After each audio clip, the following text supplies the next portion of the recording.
اور وہی تو ہے جس نے آسمانوں اور زمین کو 6 دن میں بنایا اور اس وقت اس کا عرش پانی پر تھا۔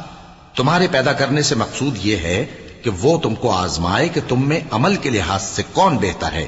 اور اے نبی، اگر تم کہو کہ تم لوگ مرنے کے بعد زندہ کر کے اٹھائے جاؤ گے تو کافر کہہ دیں گے کہ یہ تو کھلا جادو ہوا، اور اگر ایک مدت معین تک ہم ان سے عذاب روک دیں تو کہیں گے کہ کون سی چیز عذاب کو روکے ہوئے ہے۔ دیکھو، جس روز وہ ان پر واقع ہوگا پھر ٹلنے کا نہیں، اور جس چیز کا یہ مذاق اڑاتے ہیں وہ ان کو گھیر لے گی۔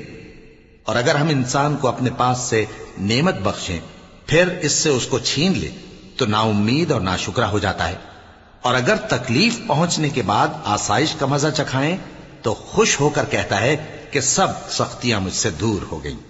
بے شک وہ ہے ہی خوشی میں مست ہو جانے والا، بڑا فخر جتانے والا۔